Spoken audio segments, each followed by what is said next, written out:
예수님이 우리가 꼭 여기를 비워야만 여기 들어오실 만한 분입니까? 예수를 쩍 만나는 순간에 우리의 모든 것들이 다 내려가는 겁니다. 빌립보서 3장 4절부터 9절까지 말씀, 신약성경 320쪽 됩니다. 다 찾으신 줄 알고 오늘 이 아침 우리에게 주시는 하나님의 말씀, 우리 다 같이 한 목소리로 봉독해 올리도록 하겠습니다. 그러나 나도 육체를 신뢰할 만하며 만일 누구든지 다른 이가 육체를 신뢰할 것이 있는 줄로 생각하면 나는 더욱 그러하리니 내가 8일 만에 할례를 받고 이스라엘 족속이요 베냐민 지파요 히브리인 중의 히브리인이요 율법으로는 바리새인이요 열심으로는 교회를 박해하고 율법의 의로는 흠이 없는 자라. 그러나 무엇이든지 내게 유익하던 것을 내가 그리스도를 위하여 다 해로 여길 뿐더러 또한 모든 것을 해로 여김은 내 주 그리스도 예수를 아는 지식이 가장 고상하기 때문이라.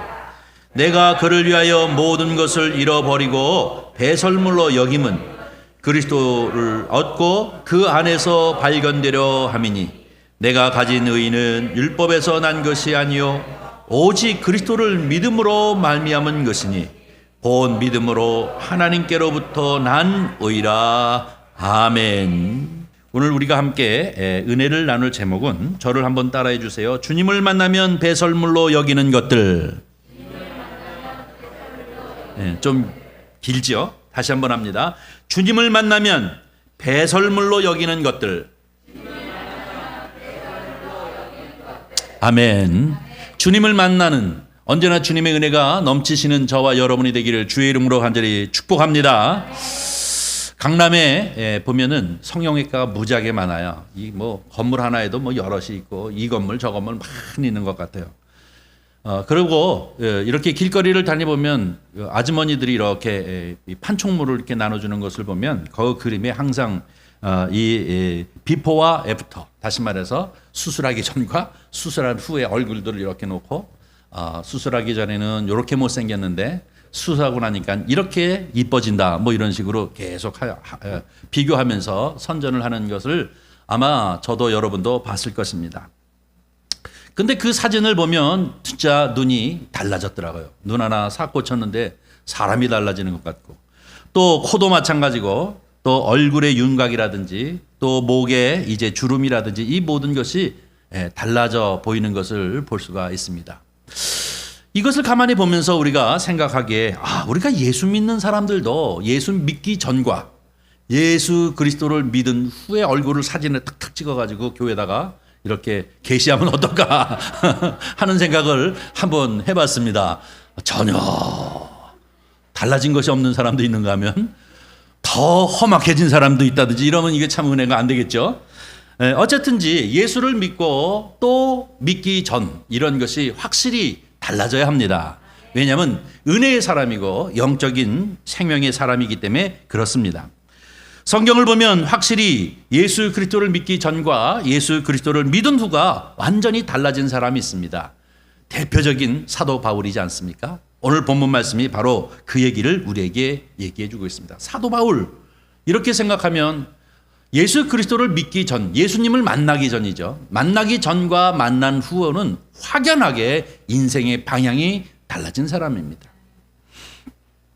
사도 바울을 보면은 모태신앙을 가진 사람들은 부럽다 하고 도전을 느끼는 사람들이 참 많습니다. 왜냐하면 모태신앙을 가지고 있는 엄마 아버지가 예수를 믿기 때문에 나의 의지와 상관없이 나는 크리스천이 되어져서 처음부터 어려서부터 엄마를 따라서 교회를 다니고 예수 믿기 시작하게 되어지니까 뜨뜻미지근한 이런 신앙이에요. 내가 믿음이 있는지 없는지 자기도 잘 모를 그런 상황인데, 이 사도 바울이 이 다메섹 도상에서 예수 그리스도 부활하신 주님을 믿고 난 다음에 확실한 체험이 있고 완전히 삶이 180도로 달라지는 이런 모습을 보고, 나도 사도 바울처럼 한번 화끈하게 주님을 체험했으면 좋겠다 하는 마음을 갖는 사람들이 무수히 많습니다. 바울은 오늘 본문 말씀에도 얘기하고 있는 것처럼 자기가 이제 믿기 전에 살아왔던 것들과 그리고 지금 믿은 후 예수 그리스도를 만난 후에 삶의 모습이 어떻게 바뀌어졌는지를 확실하게 소개하고 있는 것을 볼 수가 있습니다.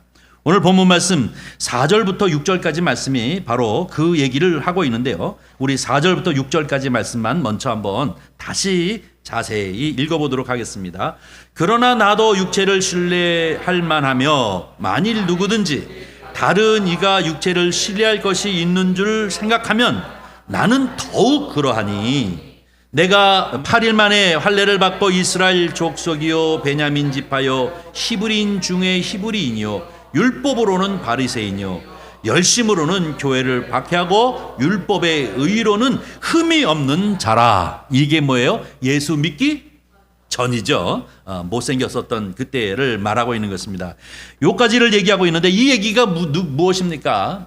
앞에 지난주에 설교한 것과 이제 연결되어지는 것입니다. 지난주에 설교가 무엇입니까? 우리에게 기쁨을 빼앗아 가는 것들. 그 중에 제일 중요한 것이 무엇이라고 얘기했습니까? 율법주의를 말하는 것인데 오늘 이 연장선상에서 얘기하는 거예요. 어느 사람이 자기는 요즘 말로 얘기해서 대단한 스펙을 가지고 있다.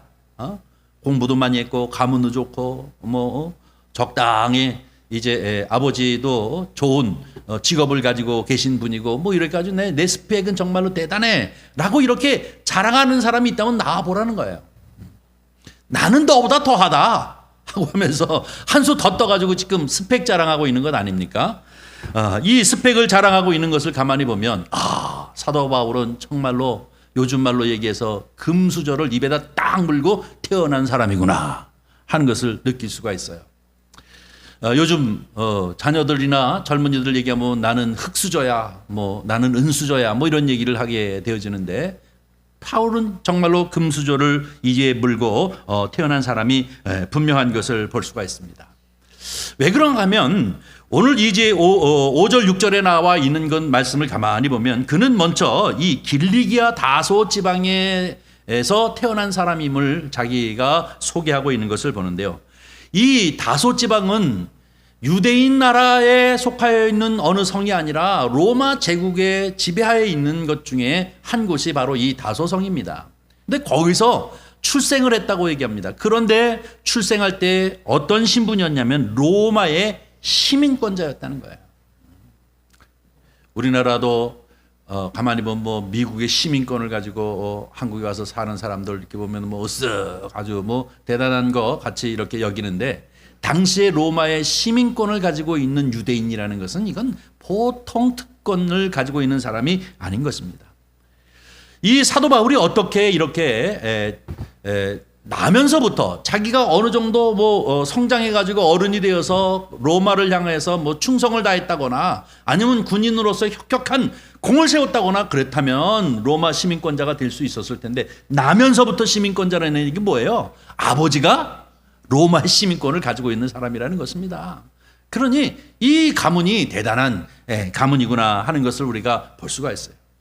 그러면 바울의 아버지는 어떤 직업을 가지고 있는 사람인가? 이 F.F. 루이스라고 하는 사람이 그 바울의 모든 것을 이렇게 다 연구해가지고 써놓은 책을 보면 그 아버지가 어떤 사람이냐면 이 텐트 메이커. 로마가 전쟁을 할 때마다 그 전쟁하기 전에 먼저 앞서가서 베이스 캠프를 치고 그리고 딱 천막을 쫙 쳐서 군대가 거기에 추둔할 수 있도록 앞서서 모든 일들을 행하는 사람이 바로 이 바울의 아버지라는 거예요. 이 전쟁에서 승리하느냐 승리하지 못하느냐는 바로 여기에 상당한 영향을 미친다고 합니다. 그러니 요즘으로 얘기하는 방산기업을 하시는 분 아닙니까? 그러니까 대단한 거죠. 군부대하고 직접적 연결되어져 있는 사람이니까 당연히 로마의 시민권을 가지고 있었고, 그러니 그 아버지가 태어난 아들은 당연히 로마의 시민권을 가지고 있는 사람이라고 하는 사실을 우리는 잘 알 수가 있습니다. 그러니까 대단한 사람이죠. 또 얘기하기를 그런가 하면 뭐라고 얘기하냐면 오늘 8일 만에 할례를 받고 라고 표현하고 있는데 이 8일 만에 할례를 받았다는 얘기는 무엇입니까? 유대인이라는 얘기죠. 다시 말해서 이방 땅에서 이 상대를 로마를 상대로 하고 있는 직업의 사람들이기는 하지만 그렇다고 해서 완전히 이방인은 아니라는 것입니다. 어떻게 해요? 율법을 정확하게 지키는 정통 유대인의 가문이라는 거예요. 비록 로마의 시민권자이긴 하지만 하나님의 패도 부끄럽지 않은 정통 이제 이 유대인 가정 그라는 사실을 우리에게 얘기해 주고 있는 것입니다. 뿐만 아니라 여기 이스라엘 족속 중에 베냐민 지파, 여러분 베냐민 지파가 어떤 지파인지 아십니까? 베냐민 지파가 사울 왕의 지파 아닙니까? 사울 왕이 베냐민 지파입니다. 비록 사울 왕으로서 끝나버리긴 했지만 여기가 뭐예요? 왕족이라고요, 왕족. 그렇죠? 그 다음에 다윗은 유다 지파에 속하는 것이기 때문에 이 촛대가 옮기기는 했지만 여기도 왕족이고, 그 다음에 유다 지파도 왕족인데 북이스라엘과 남유다로 갈라졌을 경우에 북쪽으로 10지파 가고 남쪽으로 2지파 남았습니다. 그 2지파가 뭐예요? 베냐민 지파와 유다 지파.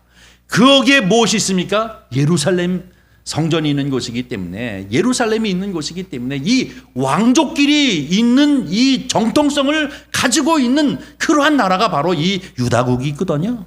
그런 측면에서 보면 이 베냐민 지파에 속했다고 하는 것도 왕족에 속했다고 하는 것이기 때문에 대단한 이제 스펙이 되어지는 것임을 볼 수가 있습니다.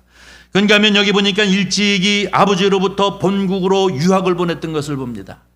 그래서 이제 이 다소 지방에서 자기의 본국 예루살렘에 율법 교육을 시키고 이 유대인 교육을 시키기 위해서 어려서부터 이 유학을 보냈어요. 그래서 거기서 자라가지고 율법 교육을 확실히 받은 사람입니다. 율법 교육을 확실히 받았을 뿐만 아니라 더 나아가서는 최고의 이 석학이었던 가말리엘이라고 하는 사람 문화에서 이제 제자로서 교육을 받은 사람이 바로 사도 바울입니다. 그의 목표는 무엇이었을까요? 그리고 그 아버지의 목표는 무엇이었을까요?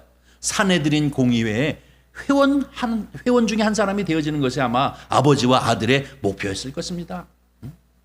사내들인 회원이라고 해서는 공회는 70명으로 이루어지는 곳인데 거기서 입법기관입니다. 모든 것을 결정하고 하는 기관이 아닙니까? 요즘으로 얘기하는 대한민국의 300명의 국회의원과 똑같은 것이죠. 국회에 한번 나가서 국회의원 되겠다라고 하는 것이 그들의 소원이었거든요. 재산도 있어, 일찌감치 조기 교육을 시켜, 그리고 또 정통 이제 왕족이요, 또 뿐만 아니라 정통적인 율법을 지키는 가정이니 얼마나 대단합니까? 사도 바울은 빼놓은 것이 이제 70인 중에 한 사람이 된다는 것은 그다지 어려운 것이 아니에요. 왜냐하면 그는 뭐라고 얘기합니까? 바리새인. 다른 사람들이 율법에 정통한 사람이기 때문에 바리새인이라고 얘기하는데 바로 이 바리새인 중에 바리새인이 되어졌다라고 얘기하고 있는 것을 볼 수 있습니다. 또 한 가지 오늘 재미있는 것은 이 6절 말씀이잖아요. 열심으로는 교회를 박해하고 율법의 의로는 흠이 없는 자라. 마지막으로 교회를 박해하는 사람이었어요. 이 예수를 믿는 사람들, 예수교가 처음 시작되어질 적에 사도 바울이 얼마나 박해를 하는 사람이었습니까? 박해하는 사람이 열심으로는 나는 박해했고 율법으로는 전혀 흠이 없는 삶을 살았다 이겁니다. 그러니 너희가 육체적으로 내 스펙이 어떤데 라고 얘기하면 대봐라. 나는 너보다 훨씬 더 좋은 스펙을 가진 사람이라는 것입니다. 오늘 본문 말씀이 바로 그 얘기를 얘기하고 있는 것 아닙니까? 그러나 인생이라고 하는 것이 그 정점 조금만 있으면 다메섹의 강에 이 대제사장의 공문서를 받고 말을 타고 예수 믿는 사람들을 체포하기 위해 다메섹을 향해 가는 것입니다. 예루살렘에서부터 다메섹, 여러분이 잘 아는 시리아, 지금의 시리아 다마스쿠스가 바로 이 그때 당시에 다메섹 아닙니까? 제일 오래된 도시예요. 이 다마스쿠스가 세계에서 없어진 데가 아니고 제일 지금까지 현존하고 있는 도시인데 거기를 향해서 예수 믿는 사람을 잡으러 팍 가가지고 거기에 도달해서 노상을 향해 올라가고 있는 이 중에 누구를 만납니까? 예수님을 만나는 거예요. 부활하신 주님을 만나는 것입니다. 그때 당시에 예수님께서 부활하신 후 5년 정도쯤 됐습니다. 다시 말해서 예수님이 부활하신 후에 예루살렘 교회로부터 중심으로 해서 막 교회가 막 확산되어지고 그러는 가운데 저 다마스쿠스 시리아까지 복음이 전파되어졌으니까 제자들에 의해서 12제자에 의해서 한 5년 정도쯤 경과한 때에 바로 이 대제사장의 공문서를 잡고 예수 믿는 사람들을 핍박하고 그들을 잡아서 예루살렘으로 호송하기 위해서 쫓아가다가 바로 이 예수 그리스도 부활하신 주님을 만나는 사건을 그가 경험하게 되어지는데 사실 조그만 주님이 조금만 더 늦게 갔다가는 바로 이 예수 믿는 사람을 잡고 예루살렘을 향해 올라가서 호송하고 난 다음에 대제사장에게 바치면 대제사장이 다 인정함을 받고 너는 다음 티오에 뭐예요? 사내들인 공의의 회원이야 하고 이렇게 되어질 수 있는 그 절묘한 시간에 누가 찾아오신 거예요? 예수님이 찾아오셨다고요. 예수님이 바로 이 누구를 만나냐? 사도 바울을 만나게 되어지는 것을 볼 수가 있습니다. 이것은 엄청난 충격입니다. 성경을 봐도 사도 바울은 이 사건이 엄청난 사건입니다. 어떻게 보면 우리가 일생을 살다가 교통사고 나가서 다리 한번 부러지고 이 갈비뼈 몇 대 부러지고 피 흘리는 그러한 사건, 충격의 사건이 아니에요. 더 엄청난 사건이에요.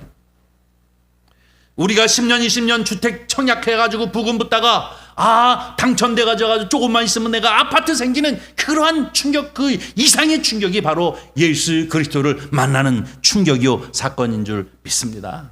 완전히 달라졌어요. 사도 바울이 오늘 본문 말씀에 보면 완전히 달라졌습니다. 그가 열심으로 공부하고 열심으로 율법을 이제 지키고 흠이 없기 정결하게 최선을 다해서 살아와서 이제 나는 조금만 있으면 이제 국회의원 정도쯤 되어지는 공의의 회원이 되어질 수 있는 이런 상황에 완전히 예수 그리스도를 만나고 난 다음에 와르르 자기가 여태까지 살아왔던 모든 것들이 속절없이 무너지는 것을 경험하는 그런 충격을 받게 되어졌습니다. 그렇다고 해서 사도 바울이 여태까지 살아왔던 것을 다 무시하는 것은 아닙니다. 그러나 그것보다도 더 진짜 보석을 만나게 되어지니까, 그것보다도 더 존귀한 보석을 만나게 되어지니까 여태까지 목숨 걸었던 것이 목숨 걸 이유가 없는 것인데 내가 왜 그것을 위해서 목숨을 걸었나 하면서 완전히 꽝 하고 한 대 맞은 것 같은 그런 것입니다. 여태까지 목숨을 걸고 해왔던 모든 것이 사실은 이제 그다지 그렇게 가치 있는 것이 아닌데 더 아주 큰 가치가 있는데 왜 내가 이 일을 위해서 이렇게 했는가 하는 것을 이제 생각하면서 충격을 먹게 되어지는 거예요. 어떤 사람이 저 나이아가라 아죠? 폭포를 쫙 보면서 너무나도 장엄하고 너무나도 그 물량이 크고 그냥 폭포수가 너무나도 엄청나게 쏟아지는 것을 보고 입이 쫙 벌어져가지고 5분 동안 입을 못 다물었어요. 감동을 받아가지고 야 신비하다. 자연의 세계가 이런 것이구나 하고 그냥 경탄하는 마음으로 신기하게 생각하고 입을 쫙 5분 있다가 한번 딱 닫으면서 와 대단하다 하고 이렇게 생각하는데 다음부터 그 사람이 무슨 폭포를 본들 마음에 감동이 있었겠습니까? 아유 저거는 나야가라 한 40분의 1밖에 안 되는 건데 왜들 저렇게 좋아한다 뭐 이렇게 하면서 아주 우스워 보이지 않겠습니까? 나야가라 본 사람은 웬만한 폭포는 그저 감동이 별로 없는 것 아니겠습니까? 마찬가지로 사도 바울이 다마스쿠스에서 예수 그리스도를 딱 만난 것은 나야가라를 폭포를 본 것처럼 쫙 입이 벌어지고 난 이후에 그에는 아무것도 문제가 되어지지 아니하는 그런 상황이 되어진 것입니다. 그런데도 불구하고 여러분 보십시오. 이 귀한 것을 발견하고 그리고 난 다음에 이제 내가 다른 눈으로 보이는 모든 것들, 그런 것들이 다시 재해석되는 거예요. 내가 그렇게 중하게 여겼던 것, 내가 그렇게 목숨같이 여겼던 것, 그 모든 것들이 진정한 주님을 만나고 나서 보니까 이 모든 것들이 다 재해석되는 거야. 그게 그다지 그렇게 목숨 걸 일이 아니었는데 이거는 내가 엄청 잘못 간 것이구나. 내가 괜히 사욕에 사로잡혔던 것이구나 하는 것들을 다 재해석하게 되어지는 것입니다. 그 얘기를 하고 있는 것이 오늘 7절, 8절, 9절 말씀입니다. 자, F부터 보시겠습니다. 한번 읽습니다. 시작. 그러나 무엇이든지 내게 유익하던 것을 내가 그리스도를 위하여 다 뭐로요? 해로 여길 뿐더러. 이 다 의미가 별로 없는 것이라는 겁니다. 또한 모든 것을 해로 여김은 내 주 그리스도 예수를 아는 지식이 가장 고상하기 때문이라. 내가 그리스도를 위하여 모든 것을 잃어버리고 배설물로 여김은 그리스도를 얻고 그 안에서 발견되려 함이니. 뭐예요? 이제 다른 것들은 다 배설물같이 여긴다는 거예요. 그리고 그리스도 안에서 내가 다시 한번 발견되기를 원하는 것이니 내가 가진 의는 율법에서 난 것이 아니요 오직 그리스도를 믿음으로 말미암은 것이니 곧 믿음으로 하나님께로부터 난 의라. 할렐루야. 여태까지 내가 의로 여겼던 게 이게 의가 아니었다는 거예요. 내가 여태까지 의로 여겼던 것이 의가 아니라는 거예요. 누가 의였다는 거예요? 하나님께로부터 내려온 예수 그리스도를 믿는 것이 칭의, 의로 칭해 주시는 그것이 진정한 의였구나 하는 것을 깨달았다는 거예요. 이것이 바로 찌라시 뭐예요? 성형외과에서 보면 이렇게 프린트물 주는 거, 광고물 주는 것처럼 이 예수 믿기 전과 믿은 후가 바로 이렇게 달라졌다라고 이렇게 얘기하고 있는 것을 볼 수가 있습니다. 여러분, 강이 막 잘 흘러가면서 실개천을 만나잖아요. 요 왕수천을 만나고 뭐 이런 안양천 만나고 이러듯이 천을 보면서 중량천 뭐 이렇게 실개천이 있는데 그것을 보면서 야, 나는 바다인데 니네들 그거 뭐 요만한 게 줄줄줄 흘러고 우습다 우스워 그러면서 그냥 쫙 흘러나가는데 그 물이 흘러나가고 가지고 결국 여러분 큰 바다를 딱 만나고 난 다음에 깜짝 놀라는 거. 야, 내 바다가 아니라 저게 바다였구나. 그리고 난 다음에 자기의 아주 초라한 모습을 발견하게 되어지는 것처럼 사도 바울이 사내들인 공의회에 회원되는 것이 내 지상의 목표고 최고의 목표라고 생각하고 최고의 가치라고 생각해서 어려서부터 유학하고 엄청나게 공부하고 율법을 정확히 지키기 위해서 최선을 다하고 살아왔는데 실질적으로 예수님을 만나고 보니까 사내들인 공의회 회원? 이거는 그렇게 의미가 있는 것이 아니었구나 하는 것을 깨달은 것과 똑같은 것입니다. 왜 그랬을까요? 사도 바울은 실질적으로 어려서부터 유학을 해서 또 율법 교육을 받을 뿐만 아니라 많은 사람들이 인정해주는 바리새인 중에 바리새인이 되어지겠으니 얼마나 율법을 철저히 지켰습니까? 앞에서 얘기한 것처럼 율법으로 나는 흠이 없는 자라 스스로 얘기할 정도였는데 그런데 그 내면에는 문제가 되어 있는 것이 있었습니다. 무엇입니까? 이 마음 가운데 기쁨이 없는 것을 볼 수가 있습니다. 사랑하는 성도 여러분, 태양을 본 사람이 가로등 불빛을 보고 눈부셔 그러는 사람이 있나요? 없겠죠. 태양을 정면으로 본 사람이 무슨 가로등 그 빛에 눈이 부시다고 뭐 이러고 그리고 그 가로등 눈빛에 그 불빛에 자기 마음을 빼앗기는 그런 사람이 어디 있겠습니까? 마찬가지로 이 사도 바울은 이 다메섹 상에서 예수 그리스도를 만나고 난 이후에 완전히 삶이 달라진 거예요. 의미가 달라진 거예요. 내가 이제 돈을 버는 이유, 내가 살아가는 의미, 내가 이제 더 나은 힘을 가지고 일을 감당해야 할 여러 가지 삶의 의미들이 다 달라지는 거예요. 이것이 예수 그리스도를 믿는 믿음의 사람들의 모습이어야 될 줄 믿습니다. 달라진 거예요. 예수 믿으니까 달라진 거예요. 내가 목표로 했던 것들이 다 허접한 것들이구나. 배설물과 같은 것들이구나. 더 고상한 것이 있었구나 하는 것을 깨닫고 난 다음에 그 다음에 그것을 향하여 나가는 것, 이것이 바로 사도 바울의 삶의 모습인 것임을 볼 수가 있습니다. 우리는 종종 예수를 잘 믿기 위해서 어떻게 했으면 좋겠습니까? 이렇게 상담하면 늘 얘기하는 일들이 있죠. 뭐라고 얘기합니까? 야, 이제 예수를 잘 믿으려면 당신의 마음을 비워. 당신의 마음에 있는 모든 욕심을 다 내려놔. 그래야 예수를 잘 믿지. 그래야 그 안에 예수가 들어갈 수 있지. 예수가 그렇게 비집고 들어가는 째째한 분이십니까? 여러분, 비우지 마세요. 내려놓지 마세요. 예수님 만나면 다 비워져요. 내려놔져요. 그렇잖아요? 아니, 예수님이 우리가 꼭 여기를 비워야만 여기 들어오실 만한 분입니까? 예수를 쩍 만나는 순간에 우리의 모든 것들이 다 내려가는 겁니다. 내가 의미로 여겼던 것, 내가 기쁨으로 여겼던 것, 삶의 재미로 여겼던 것, 모든 것이 다 비워지고 내려놓게 되어지고 무엇으로 채워지는 겁니까? 예수로 채워지는 줄 믿습니다. 더 고상한 것이 내 안에 들어오게 되면 내가 여태까지 고상하다고 생각한 모든 것들을 배설물과 같이 여기게 되어지는 줄 믿습니다.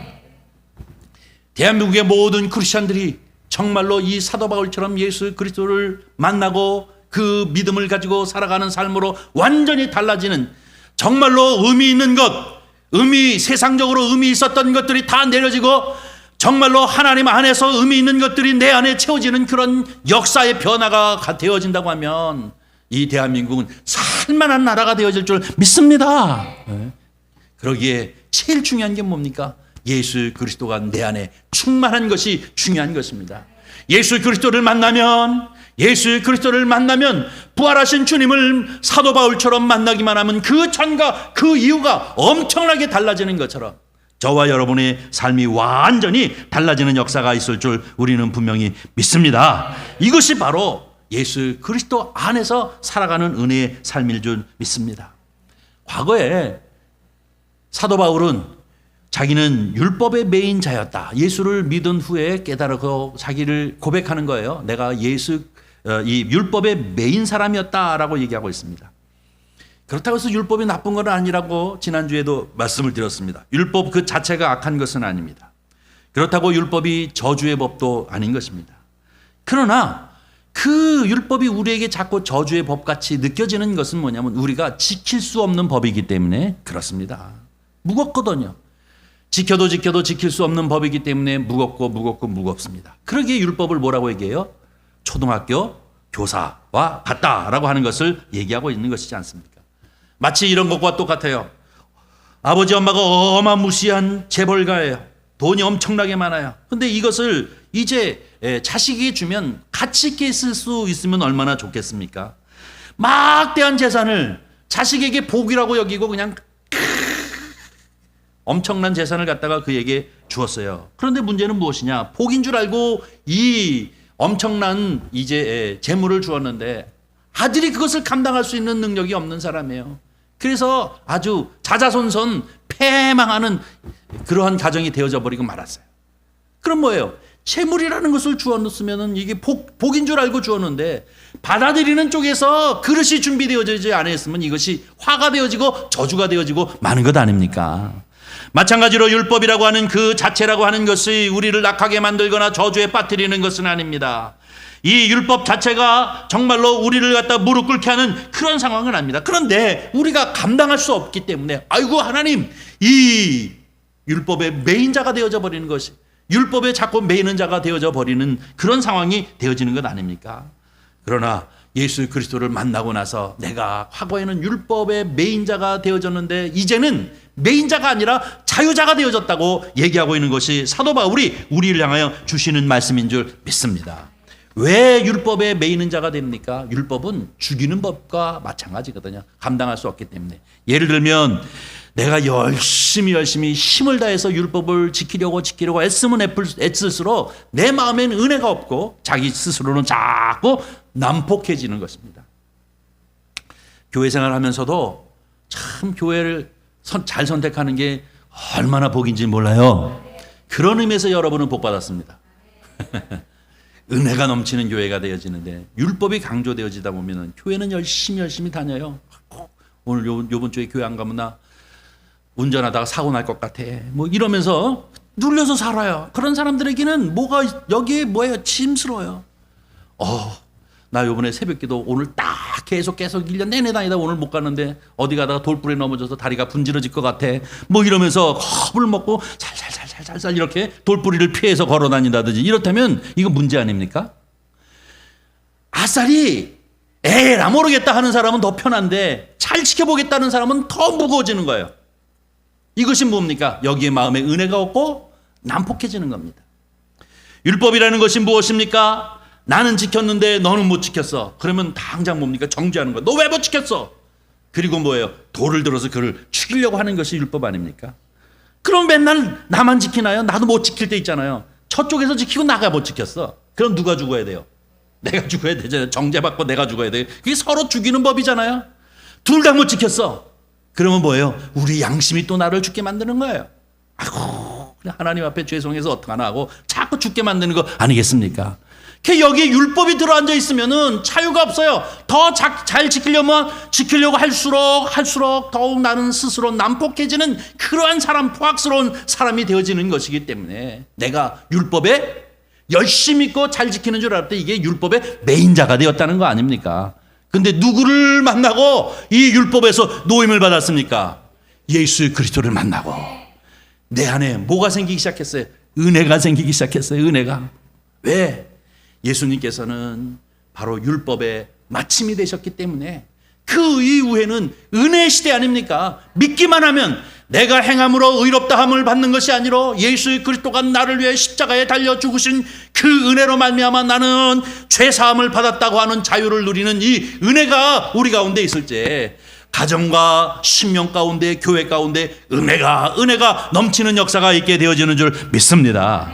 지난주에도 말씀드렸습니다마는 로마서 10장 4절에 그리스도는 모든 믿는 자의 의를 위하여 의를 이루기 위하여 율법의 마침이 되시니라 라고 얘기하고 있습니다. 예수가 율법의 뭐예요? 마침입니다. 십자가상에서 다 이루었다 하는, 그리고 그 영이 떠나니라 하는 순간에 모든 율법을 완성시키신 분이 예수 그리스도입니다. 이제는 그를 믿기만 하고 그를 우리가 마음에 영접하기만 하면 우리는 은혜로 살아가는 것인 줄 믿습니다. 그 은혜로 살아가는 것에 대한 고백이 9절에 나타나 있는데 이 9절 8절 보겠습니다. 8절 하반절서부터 보도록 하겠습니다. 그리스도를 얻고부터 봅니다. 시작. 그리스도를 얻고, 다음 9절, 그 안에서 발견되려 함이니 내가 가진 의는 율법에서 난 것이 아니요 오직 그리스도를 믿음으로 말미암은 것이니 곧 믿음으로 하나님께로부터 난 의라. 아멘. 이 은혜가 저와 여러분 가운데 넘치시기를 주의 이름으로 간절히 축원합니다. 간절히 축원합니다. 예수 그리스도 안에서 내가 발견되어지기를 원한다. 이게 솔직한 고백이에요. 여러분, 이 포모병, 포모 신드롬이라는 말이 있는데요. 이것은 사람들의 관심에서부터 내가 자꾸 잊혀져 가는 것을 불안하게 여기는 그러한 심리입니다. 특별히 이것이 아주 두드러지게 나타나는 사람들이 어떤 사람이냐면 연예인이에요.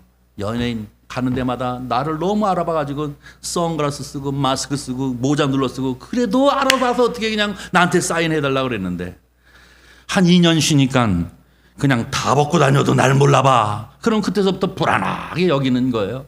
그런 것이 바로 이 포모병이라고 얘기하는데요. 그게 옛날에는 연예인만 그런 병이 생겼는데 요즘에는 일반인들도 다 이런 병이 생겼다고 그래요. 그 왜 그러냐 그랬더니 SNS 때문에. 자기 얼굴 탁 셀카로 찍어가지고 포스팅해서 딱 올렸는데 한 사람도 안 들여다봐줘. 그러면 그때서부터 불안한 거예요. 그래가지고 한 3분짜리 동영상 하나 딱 찍어가지고 딱 포스팅해서 이제 이 SNS에 올렸어요. 그런데 막 좋아요 댓글 올라가고 그러면 확 내가 이 사랑을 집중받는 것 같은 것 때문에 마음이 편안하지만 그렇지 못하면 불안해하는 것, 이것을 말하는 것인데요. 여러분, 이런 것으로 우리가 재발견되어지는 그런 것이 아니라 저와 여러분은 예수 그리스도 안에서 발견되어지는 은혜가 있기를 주의 이름으로 간절히 축원합니다. 이 얘기는 SNS에서 좋아 몇 번 눌렀느냐, 조회수 몇 개냐, 5분짜리 하나 올려놓고 난 다음에 24시간 그것만 들여다보고 있는 게 요즘 사람들 아닙니까? 그냥 화장실에서도 들여다보고 밥 먹다가도 들여다보고 좋아요 하나 올라서 막 이러면서 좋아하는 게 요즘 사람들 아닙니까? 그게 아니라 예수 그리스도 안에서 발견되어지는 저와 여러분이 되기를 주님의 이름으로 간절히 축원합니다. 이 얘기는 다시 말하면 저와 여러분은 기도의 자리에서 발견하는 사람, 저와 여러분은 예배의 자리에서 늘 발견되어지는 사람, 또 저와 여러분은 전도의 자리에서, 아니 그리스도다운 삶을 살아가는 삶의 모습을 통해서 그리스도 안에서 발견되어지는 저와 여러분이 되기를 주의 이름으로 간절히 축원합니다. 이 사람이 진정으로 율법에 매임을 받은 사람이 아니라 바로 예수 그리스도의 은혜로서 정말로 주님 안에서 새로운 삶을 살아가는 삶이 되어지는 사람인 줄 믿습니다. 오늘 사도 바울이 이 4절서부터 9절까지 말씀이 그 얘기입니다. 예수님을 만나기 전과 예수님을 만나기 후에 이렇게 달라졌는데 이제 마지막으로 나는 그리스도 안에서, 그분 안에서 자시 발견되어지고 오직 예수 그리스도의 그 은혜로 말미암아 살아가는 주의 백성이 주의 자녀가 되어졌다라고 하는 것을 얘기합니다. 사도 바울은 이것이 최고의 가치로 여기기 때문에 자기같이 율법에 매여서 허덕이는 사람들에게 복음을 증거하기 위해서 평생을 바친 사람이 누구예요? 사도 바울 아닙니까? 그뿐만 아니라 더 나아가서는 이방인들이 자연에 굴종하기도 하고 천재지변에 굴종하기도 하고 뭐 이상한 뭐 고양이한테도 굴종하기도 하고 뭐 이상하게 뭐 선앙당 같은 거 만들어 놓고 굴종하기도, 이상한 바위 앞에서 굴종하고, 이런 사람들이 얼마나 바보스럽게 보여요. 얼마나 저거 어리석어 보여요. 그런 사람들에게 복음을 전하기 위해서, 최고의 가치를 전하기 위해서 그가 헌신한 삶을 살아간 사람이 사도 바울인 줄 믿습니다. 저와 여러분은 이 정도로 되어지지는 못하지만 예수 그리스도를 믿은 후 내 삶이 모든 방향에서 가치가 달라지고, 자녀를 키우는 의미가, 내가 이제 정말로 공부하는 의미가, 내가 더 나은 부를 갖게 되어지는 그 의미가 그리스도 안에서 새로운 발견으로 새로운 삶을 계획하고 그 안에서 하나님 앞에 영광을 돌리고, 여러분은 더욱더욱 큰 은혜와 축복을 누리시는 은혜가 있기를 주님의 이름으로 간절히 축원합니다. 기도하겠습니다. 자비로우신 아버지 하나님, 주님의 은혜와 사랑을 감사합니다. 오늘 이 아침도 주의 날 주님께서 불러 모아주시고, 주께서 우리를 향하여 주신 귀한 말씀을 통해서 피차 간에 은혜를 나눌 수 있도록, 공유할 수 있도록 축복하여 주심을 진심으로 감사드립니다. 사도 바울의 그 은혜가 우리의 은혜가 되게 하여 주시옵시고, 또 아버지 하나님이여 선포되어진 이 말씀의 은혜가 각자의 심령의 은혜가 되어지도록 주여 축복하여 주시어서, 아버지 하나님, 매임을 가지고 있는 자들이 아니라 그리스도께서 우리를 위하여 십자가에 달려 죽으신 그 은혜로 말미암아 은혜와 자유를 마음껏 누릴 수 있는 복된 심령들이 되어지도록 축복하여 주시옵소서. 그래야 새로운 의미의 삶을 살 수 있도록 은혜 베풀어 주시옵소서. 주께서 함께 하시기를 원하오며 우리 구주 예수님의 이름으로 기도하옵나이다. 아멘.